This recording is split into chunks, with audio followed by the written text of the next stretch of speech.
Professional presence at work. Ini konsep penting bagi siapapun yang ingin dihormati, berpengaruh, dan dipercaya, baik di dunia kerja, pelayanan, maupun kepemimpinan. Saudara, apa sih professional presence? Ini adalah gabungan dari citra, perilaku, dan kepribadian profesional yang membuat kita terlihat kompeten, percaya diri, dapat dipercaya baik di tempat kerja. Jadi ini bukan sekedar penampilan luar, no. Tapi ini keseluruhan kesan yang akan ditangkap orang lain saat kita berinteraksi, baik langsung, virtual, maupun melalui hasil pekerjaan kita. Saudara, is how you show up physically, emotionally, and ethically in every professional space.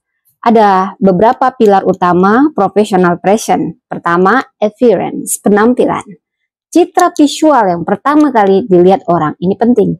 Bagaimana kita berpakaian, pakaian profesional, rapi, sesuai konteks pekerjaan, tidak berlebihan, namun elegan atau berkelas. Dan grooming and hygiene, ini mulai dari rambut, kuku, sepatu, bau tubuh, semuanya harus bersih dan terawat. Postur tubuh dan bahasa tubuh harus tegak, ya, terbuka dan sopan. Ini menunjukkan kepercayaan diri kita. Saudara, harus diperhatikan juga bagaimana cara wajah ini berekspresi. Tersenyumlah dengan tulus, mata fokus, tidak cemberut atau acuh. Dan konsistensi gaya pribadi kita. Kita memiliki identitas gaya yang elegan dan khas, namun tetap profesional. People often decide whether to respect you within the first 7 seconds of meeting you. Behavior, perilaku, bagaimana kita berinteraksi dan bertindak di tempat kerja. Etika kerja, jadilah orang yang tepat waktu, tanggung jawab, dan menjaga komitmen. Etika profesional, kita menghormati semua orang tanpa memandang jabatan. Komunikasi efektif, berbicara dengan jelas, mendengarkan aktif, tidak memotong pembicaraan. Kecerdasan emosional, EQ, dia mampu mengendalikan emosi, memahami situasi sosial, dan menyesuaikan respon. Kerendahan hati, mengakui kesalahan, terbuka pada kritik, menghargai perbedaan pendapat. Integritas, jujur, konsisten antara ucapan dan tindakan.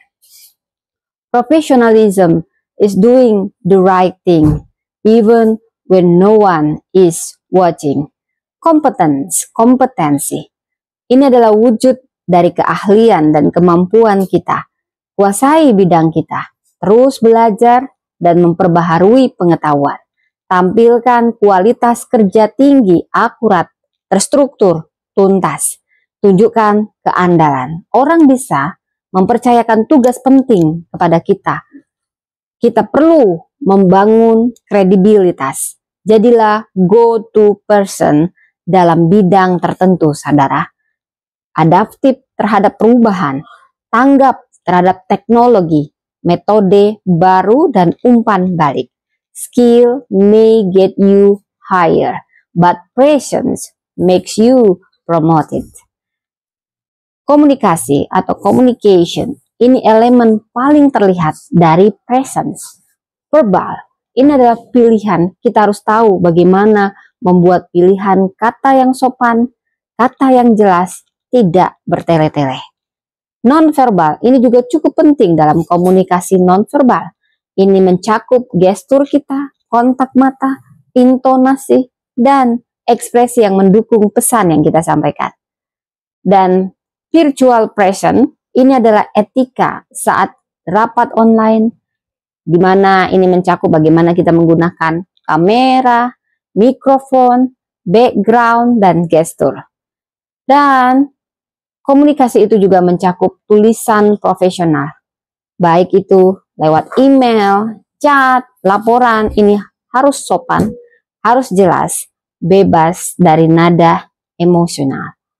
Emotional dan spiritual maturity, kedewasaan emosional dan spiritual. Ini membentuk inti dari kehadiran yang berwibawa. Kita tenang di tengah tekanan, tidak mudah tersinggung atau bereaksi berlebihan. Kita perlu membangun atmosfer positif karena kehadiran kita akan membuat orang bisa merasa nyaman, aman, dan termotivasi. Kita perlu melayani dengan hati.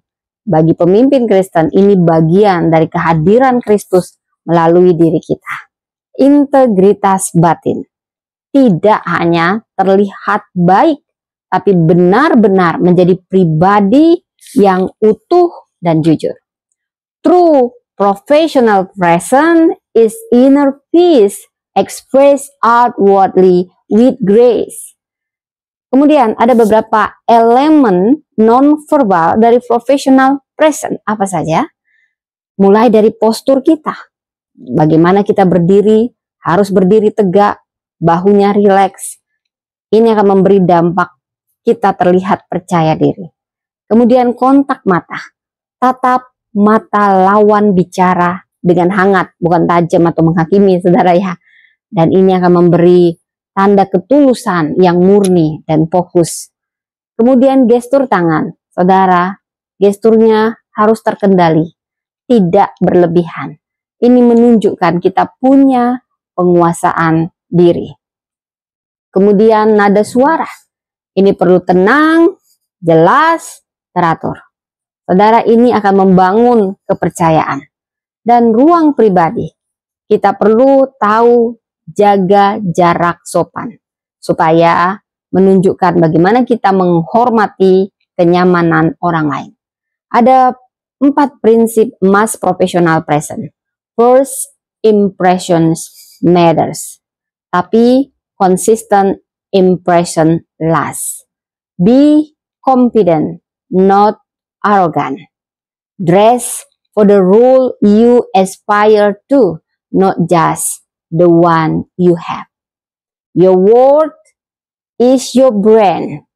Presence grows from authenticity, not performance. So, ada contoh-contoh yang bisa saya beri. Misalnya dalam rapat penting, maka kita akan profesional bila kita datang 10 menit lebih awal, mencatat poin utama, bicara ringkas dan tepat sasaran. Saat konflik, kita belajar mendengar dulu, klarifikasi dengan tenang, cari solusi bukan kambing hitam. Kritik dari atasan, maka tindakan kita harus menerima dengan rendah hati, refleksi, dan menunjukkan perbaikan nyata. Rekan kerja yang sulit harus tetap dihormati, namun jaga batas dan tetap fokus pada tugas, bukan drama. Peluang promosi, maka kita harus menyikapinya dengan menampilkan inisiatif, hasil kerja yang berkualitas, dan sikap positif yang stabil. Saudara, dalam perspektif iman untuk pemimpin Kristen, bagi seorang rohaniawan atau pemimpin Kristen, professional present itu artinya apa? Artinya kita menjadi presentasi kasih, hikmat, dan integritas Kristus dalam konteks profesional. Kita menghidupi buah roh, Galatia 5 ayat 22-23, sebagai ekspresi etika kerja, menjadi garam dan terang bukan hanya dalam pelayanan, tapi juga dalam sistem kerja modern. Kita menggabungkan spiritual authority dan professional credibility. Firman Tuhan jelas berkata di Matius 5 ayat 16, hendaklah terangmu bercahaya di depan orang, supaya mereka melihat perbuatanmu yang baik dan memuliakan Bapamu yang di surga. Saudara, dalam Matius 5 ayat 16, jadi dalam dimensi appearance, penampilan luar, ini fokusnya akan meningkatkan kesan pertama. Behavior, baik itu sikap dan etika kerja, akan menumbuhkan rasa hormat, competence, kualitas dan kredibilitas, akan membuka kepercayaan dan peluang communication. Interaksi yang efektif akan memperkuat pengaruh